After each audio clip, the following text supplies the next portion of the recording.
My driving history is somewhat of an odyssey, and I'm going to take you through a little bit of it. I have had a lot of different incidents in a lot of different places, with a lot of different vehicles, with a lot of different outcomes. And there will be a decision in this story somewhere. But I got my driver's license like many people do at 16 as soon as I could.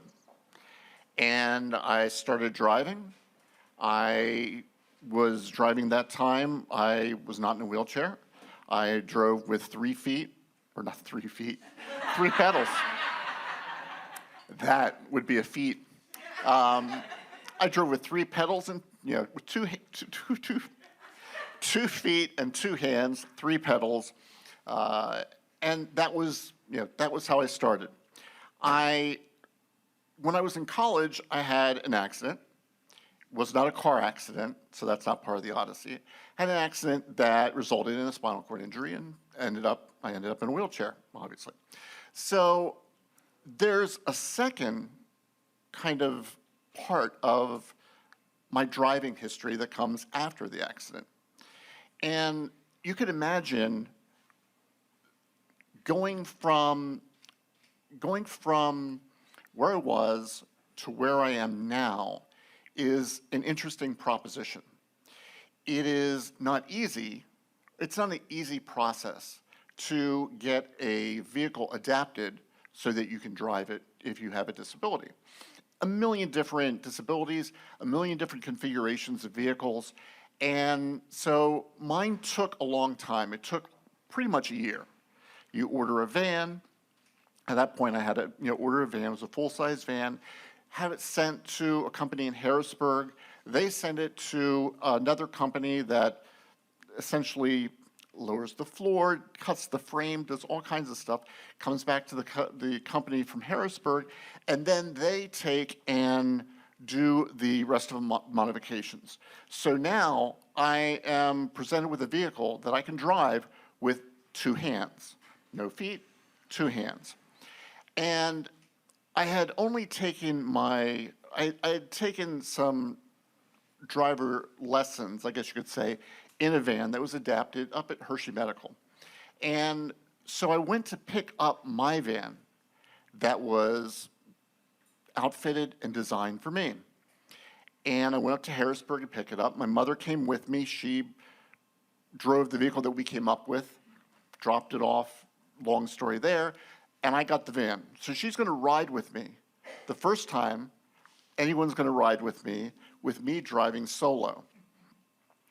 And actually, it just dawned upon me that there must have been some reservation, fear, and apprehension on her part. I can only imagine. But we get in the car, or we get in the van, and I pull out. And to be honest, I was totally comfortable with the notion of driving.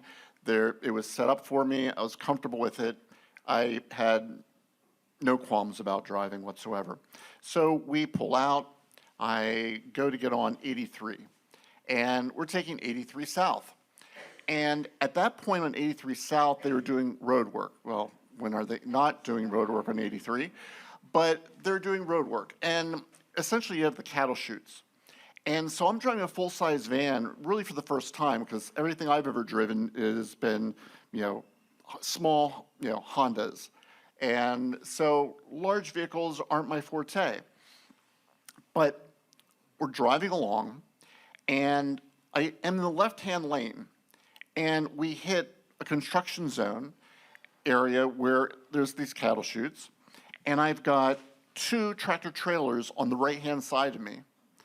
And I'm kind of like, there's not much lane. I'm kind of squished in there. And this is the moment I'm starting to feel a little apprehension, because cattle chutes aren't wide. It's kind of an unnerving situation. And so in front of these 2 tractor trailers is a state trooper. That's why everyone is going 35 miles an hour, maybe 40. I can't remember what the speeds were, to be honest. And I'm camped out in the left-hand lane, and I'm feeling kind of trapped between the barrier and these tractor trailers. So I start to accelerate gently. I've done this before. My mother questions what I'm doing. I clearly remember her saying, "Are you sure you want to do this?" I'm not accelerating. I'm doing 2, 3, 4, 5 miles an hour faster than everyone so I can get out in front of the state trooper, pull over, and just keep driving with plenty of room on the road for me. So I slowly go. My mom's still questioning, "Do you really want to do this?" I have made this conscious decision. Almost forgot. This is a conscious decision that I've made that I'm going to pass these 2 tractor trailers, then I'm going to pass the state trooper, and I'm going to gently pull in front of him. I've done this before, running, back and forth between college in Towson to York. I've done this a couple of times, and no problem. So I'm slowly passing the cop, and my mom is not really digging this line of thought, not really loving my decision. And she's kind of letting me know. And we pull up, we pass the cop. I get past him, I got a nice amount of distance in front of the police car. I pull over, maintaining my speed, drop the speed back a little bit. I am a law-abiding citizen. And all of a sudden, I'm looking in the rearview mirror, and a familiar sight to me, he lights him up. And I say to my mom, "You're not going to believe this," or maybe you are. He's pulling me over. The first time I'm driving as an individual with a disability in a van that's been adapted for me, and I'm getting pulled over. Given my history, this shouldn't be unexpected, but so I pull over, and immediately my mom flips. She is no longer questioning my decisions. She is on my side. "Why the hell did he pull you over? That asshole." He hasn't even approached. He approaches, he asks, "Well, what were you thinking? Why did you pass me?" And pull over. I gave him the exact same explanation I just gave you.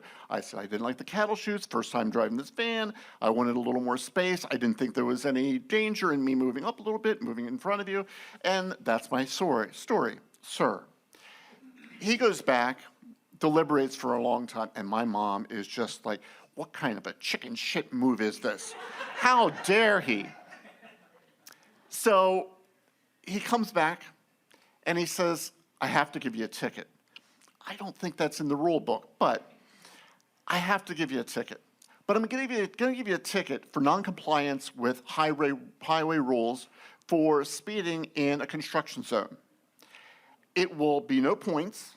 The fine will be less, not that much less, and you'll be good to go on your way. So I end up with this ticket. I drive many years from then to now, happily, no problems on the most part. There's some stories in there. But I drive happily, not really regretting the decision I made because I have a story to tell tonight and bail JJ out. But it was a decision my mom didn't agree with, and then she agreed with it. And it was an interesting way to start off my journey of driving in another incarnation.